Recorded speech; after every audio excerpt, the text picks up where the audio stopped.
Everyone, good morning, welcome back to my channel. আশা করি তোমরা সবাই খুব ভালো আছো, আমিও ভালো আছি। আমার নতুন একটা এনার্জেটিক ব্লগে তোমাদের সকলকে স্বাগত জানাই। সকাল সকাল ঠাকুর পুজো দিয়ে রান্নাঘর থেকেই আজকের ভিডিওটা শুরু করছি। রান্নাঘরের জানলাটা খুলে দিয়ে গ্যাস ওভেন কাউন্টার টপটা ভালো করে মুছে নিচ্ছি।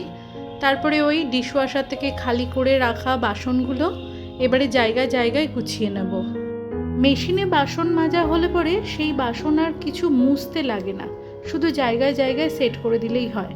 হাতে যখন সিঙ্কে বাসন মাজি, পরিষ্কার কাঁচা ধোয়া শুকনো কাপড় দিয়ে সুন্দর করে মুছে শুকিয়ে নিয়ে তারপরে জায়গায় তুলি। তো এখানে মেশিনে বাসন যেহেতু গরম জলে মাজা হয়, তো ড্রাইটাও খুব সুন্দরভাবে হয়ে যায়। জলের তো কোনো দাগছোপ থাকেই না, খালি এনে রান্নাঘরে জায়গায় জায়গায় গুছিয়ে ফেলতে পারলেই কাজটা কমপ্লিট হয়ে যায়। রাত্রিবেলাতে এঁঠো বাসনগুলো খাওয়া দাওয়ার পরে ডিশওয়াশারে ভরে ডিশওয়াশারটা চালানো, ওটা হচ্ছে আমার শেষ কাজ। তার সাথে সাথে রান্নাঘর পরিষ্কার করা, কাউন্টার টপ, গ্যাসের ওভেনের পাশাপাশি সিঙ্কটাও মেজে ঘষে সুন্দরভাবে পরিষ্কার করে গুছিয়ে রাখি। সকালবেলাতে ঘুম থেকে উঠে ফ্রেশ হয়ে আসার পরে এরকম পরিষ্কার একটা নিট অ্যান্ড ক্লিন রান্নাঘর থেকে নিজের সকালের কাজকর্মগুলো শুরু করতেও কিন্তু অনেকটা ভালো লাগে। তাই প্রত্যেক দিন সকালে একদম শান্ত মনে রান্নাঘর থেকে নিজের কাজকর্মটা শুরু করি।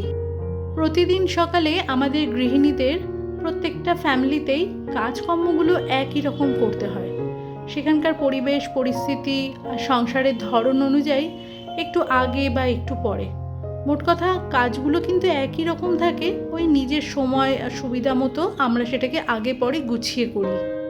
তবে কাজগুলো কিভাবে করছি, কতক্ষণ সময় লাগছে, কত তাড়াতাড়ি শেষ করতে পারছি, সেটা সম্পূর্ণটা নির্ভর করে আমাদের অভ্যাসের ওপর। যত সুন্দর করে আমরা আমাদের ঘরবাড়িকে গুছিয়ে রাখতে চাইব বা যতটা নিখুঁতভাবে সংসারে কাজকর্মগুলো করতে চাইব, তার উপর নির্ভর করে সময়। আর সবটাই কিন্তু একটা অভ্যাসের ব্যাপার। প্রতিটা মানুষের কাজের ধরনের ওপরেই কিন্তু তার রুচিরও একটা পরিচয় পাওয়া যায়। স্টেপ বাই স্টেপ কাজ করতে আমি বরাবর ভালোবাসি। সেজন্য তোমরা যারা আমার পুরনো ভিউয়ার্স আছো, তোমরা খেয়াল করলেই দেখতে পাবে আমি একই রকম পদ্ধতিতে কিন্তু নিজের সংসারে কাজকর্মগুলো গোছাই। এই যে ডিশওয়াশার থেকে খালি করে বাসনপত্রগুলো নিয়ে এলাম, ওটা পরে গুছালেও হতো, কিন্তু বাসনপত্র জায়গায় না গুছিয়ে ওই কাউন্টার টপের ওপরে অগোছালো হয়ে বাস্কেটটা পড়ে থাকবে, সেটা কিন্তু আমার ভালো লাগে না। এটা আমার একটা অভ্যাস। কাজকর্ম শুরু করার আগে জায়গার জিনিসটা জায়গায় গুছিয়ে নিয়ে তারপরে কাজ করলে পরে কিন্তু সময়টাও অনেক কম লাগে, কাজকর্ম করতেও কিন্তু অনেকটা সুবিধা হয়। রান্নাবান্নার কথা বলো কিংবা এই যে খাবার দেব, এতে প্লেট বাটি বা ছুরি চামচ এইগুলো খুঁজতে লাগে না, জায়গায় হাত দিলেই পরে কিন্তু সব জিনিসটা পাওয়া যায়। এক জায়গা থেকে নিচ্ছি অন্য জায়গায় রাখছি, তেমনটা করলে পরে কিন্তু হবে না। এটা সম্পূর্ণ একটা অভ্যাসের ব্যাপার। জায়গা থেকে জিনিসটা নিয়ে আবার জায়গায় রাখা একদিনে সেটা সম্ভব নয়, কিছুদিন অভ্যাসের পরেই এটা কিন্তু সুন্দরভাবে রপ্ত করা যায়। আর আজকের সকালে দিনটা শুরু করলাম দুটো করে কাঁঠালি কলা, দুটো ওটস বিস্কিট দিয়ে। খাওয়া দাওয়া হয়ে গেছে। এখন এই চালটা তো ধুয়ে রেখেই দিয়েছি, ভাতটাও ওদিকে বসিয়ে দিয়েছিলাম, আর কাঁকরোল ভাজা করলাম, মুসুর ডাল সিদ্ধ করলাম। সকালবেলার জলখাবারে বাবুকে আজকে ওই ভাত, ডাল সিদ্ধ আর কাঁকরোল ভাজা দিয়ে দিলাম। আমি আর মাম্মাম রুটি করে নিয়ে এই ডাল সিদ্ধ দিয়ে খেয়ে নিয়েছি। তো মাম্মাম খাওয়া দাওয়া করে বেরিয়ে গেল, তাড়াতাড়ি চলে আসবে। দুপুরবেলাতে এসে ঘরে ভাতটা খাবে, সেজন্য আর টিফিন দিইনি। অনেক সকালে ঘুম থেকে উঠেছি। সকাল 6:30 পৌনে 7টার মধ্যে ঘরের অর্ধেকের বেশি কাজগুলো শেষ করা হয়ে গেছে। ঘুম থেকে উঠে খুব একটা বেশিক্ষণ এমটি স্টমাকে থাকাটা উচিত নয়। মোটামুটি 1 থেকে 1.5 ঘন্টার মধ্যে কিছু না কিছু খেয়ে নিতে পারলে বেশ ভালোই হয়। তবে আমরা সকলে সকালের দিকটাতে রান্নাঘরের কাজে এমনই ব্যস্ত থাকি, সেটা আর সবসময় সম্ভব হয় না। মনে হয় এইটুকুনি কাজ শেষ করে নিয়ে তারপরে খাবো। আমিও চেষ্টা করি সময়টা মেনটেন করে নিজের খাবার দাবারগুলো সঠিক সময় খাবার জন্য, কিন্তু মাঝে মধ্যে কি হয়, ওই কাজের চাপেতে কখনো কখনো 1.5 ঘন্টাটা 2 থেকে 2.5 ঘন্টাও হয়ে যায়। আর এই তো আজকে দুপুরে সম্পূর্ণ নিরামিষ রান্নাবান্না। কাঁকরোল ভাজা করেছিলাম সকালবেলা জলখাবারে বাবুর জন্য, সেটা কিছুটা রয়েছে। ওলের ডালনা করেছি, আর করেছি আলু পটলের তরকারি, সাথে সকালে যে মুসুর ডালটা সিদ্ধ করেছিলাম সেটাই ওই পেঁয়াজ রসুন আর কাঁচা লঙ্কা ঘি দিয়ে রাঁধুনি ফোড়ন দিয়েছি। ভয়েস দিচ্ছি আর আমার জানলায় একটা পাখি এসে ডাকছে। জানি না এটা কি পাখি, লম্বা লেজওয়ালা ব্রাউন কালারের একটা পাখি। তো সে তো আর যাবে না, আর তাই ভয়েসের ব্যাকগ্রাউন্ডে তোমরা হয়তো এই পাখির ডাকটা শুনতে পাচ্ছ। প্লিজ তোমরা এটাকে একটু অ্যাডজাস্ট করে নিও। আমরা কথায় কথায় বেশিরভাগ সময়তেই বলে থাকি যে বড্ড একঘেয়েমি সংসারের কাজগুলো।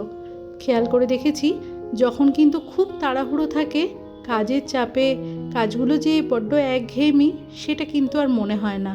উল্টে দ্বিগুণ এনার্জি নিয়ে আমরা সংসারের কাজগুলো জোর কদমে করতে থাকি। বিশেষ করে সকালবেলাতে এই তাড়াহুড়োর সময়তে এরকম কোনো নেগেটিভ জিনিস মনের মধ্যে ভুল করেও আসে না। রান্নাঘরটা ভালো করে পরিষ্কার করে নিয়ে এবারে মুছে নিচ্ছি, একেবারে সুন্দর করে গুছিয়ে তারপরেই অন্য কাজ করব। এমনই গোছানো ঘরবাড়ি বা গোছানো জায়গাপত্র আমাদের কাজের মধ্যে কিন্তু আলাদা একটা এনার্জি এনে দেয়, আর এই সমস্ত দেখে একঘেয়েমিটাও কিন্তু কোথাও একটা কেটে যায়। এখন ওই সকাল 10:30 মতো বাজে। রান্নাঘরের কাজকর্ম শেষ করে রান্নাঘরটা পরিষ্কার করে সুন্দরভাবে গুছিয়ে মুছে টুছে নিয়ে এই ঘরে চলে এসে বিছানার চাদর টাদরগুলো টান টান করে নিয়ে যেটুকুনি যা হালকা ডাস্টিংয়ের কাজ ছিল কমপ্লিট করে ঘরটাও মুছে এবারে বাথরুমে চলে এসেছি। আমার এই ছোট বাথরুমটা আজকে পরিষ্কার করব, সে কারণে। আমার বাথরুমের শেপটা একটু লম্বা মতো। প্রথম দিকে ভিতরের যে বড় বাথরুমটা আছে সেটা তৈরি হয়েছিল, পরে এইটুকুনি জায়গাকে ঘিরে নিয়ে এই ছোট বাথরুমটা তৈরি করা হয়েছিল। তাই দুটো বাথরুমের টাইলসের রং বা ফ্লোরের কালার সবটাই কিন্তু একদমই আলাদা। রিয়া সেন, তুমি জিজ্ঞেস করেছিলে যে আমি কতদিন অন্তর বিছানার চাদর বদলাই। তো আমি ওপরের চাদরটা যেটা বেশি পরিমাণে ইউজ হয়, সারাদিনে বসা শোয়া হচ্ছে, দুপুরেও ওই চাদরের ওপরে শুই, সেটা আমি চেষ্টা করি ওই দিন তিনেকের মধ্যে বদলে ফেলতে। আর একটু যদি মোটা ধরনের চাদর বা বেড কাভার পাতা থাকে তাহলে সেটা ওই 6 দিন 7 দিন মতো থাকে ওপরে।